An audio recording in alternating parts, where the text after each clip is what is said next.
Every now and then I feel obligated to react to news in the guitar community, and this is one of those times. This may be the biggest time since that time that the guitar died. You guys remember that? Yeah, me neither. In fact, today might be proof that the guitar is more alive than ever, because apparently all of a sudden every news outlet in the world cares about the guitar, in particular a guitar player named John Frusciante. From CNN to Pitchfork to Paste to Fox to USA Today to Billboard and even Brooklyn Vegan. You know, if Brooklyn Vegan's reporting a story, it's important and you need to pay attention. In all seriousness, John Frusciante is back in the Red Hot Chili Peppers, replacing his replacement, Josh Klinghoffer, after a 10-year stint with the band. And I don't know about you guys, I never really listened to Red Hot Chili Peppers after Stadium Arcadium. It's nothing against Josh or the band themselves. I just think that maybe the music that they made when John was in the band, well, that music is why I consider them to be one of the top 5 bands of all time. The term guitar hero gets thrown around in different contexts these days, but there isn't really a old school traditional guitar hero anymore. There are people who maybe come up on the internet or are just different than the guitar heroes of old, and the main reason for that is because we have 100% unlimited access, it seems, to people, and guitar heroes by nature back in the 60s and 70s and 80s and even 90s, we had no social media, we had no way to see these people other than in magazines maybe, or TV interviews, hearing legends and lore about them, or seeing them in concert, which not a lot of people could often do. The point is, the fundamental guitar hero is no more. That is neither a bad thing or a good thing. It's just a new thing. We are moving forward. That's what happens with time. It goes by. But today, we have a reason to kind of go backwards a little bit, because we're getting something back in the Red Hot Chili Peppers being reunited with John Frusciante. And personally, I'm excited. I really hope they make a studio album like right now. It's gonna be the biggest thing since the most recent Tool album, but really, honestly, I think it's gonna totally eclipse that, because the Red Hot Chili Peppers, at least for me, again, this is my personal feeling, I love this band, and I love this iteration of the band with John and Chad and Flea and Anthony.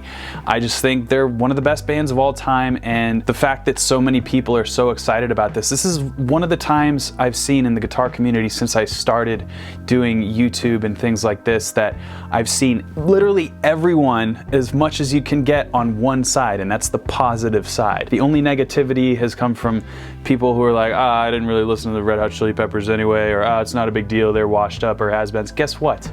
If you think that, you are in the biggest minority ever to exist in the guitar community. Congratulations. The other 99% of us are super happy, and I'm personally happy for John, because it probably means that he's doing well from a mental health perspective and a physical perspective. He had battled drug addiction, and that was one of the reasons I think that may have split the band up in the first case, and then he came back for a stint and then left again, and I know he had some troubles, and hopefully that's all behind him. I think that this move indicates that it is, and that is very joyous, and I'm happy for him. I'm happy for the band. I'm happy for the guitar community, because we are getting one of the most influential, awesome guitar players back in our lives in a prominent way, and I couldn't be more excited. I hope you share the excitement with me.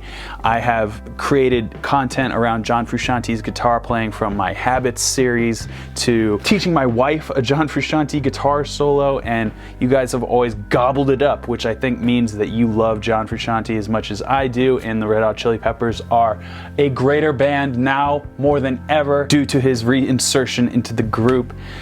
And man, I just can't wait to see what the first move is. Is it gonna be a tour? Is it gonna be an album? Is it gonna be some sort of performance, one-off performance? Whatever it is, I'm really looking forward to it. If you've never seen The Funky Monks, by the way, it's a documentary when they were making Blood Sugar Sex Magik. I would highly recommend you watch that, because it's probably one of the most entertaining hours of content that I've ever seen.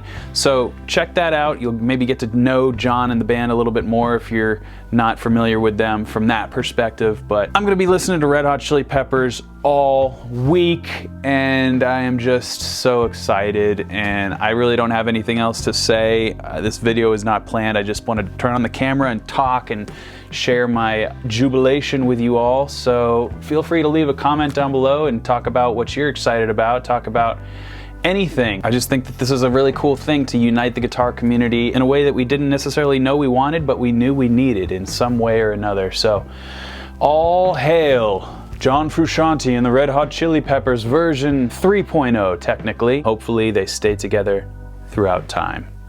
Until next time, keep shredding.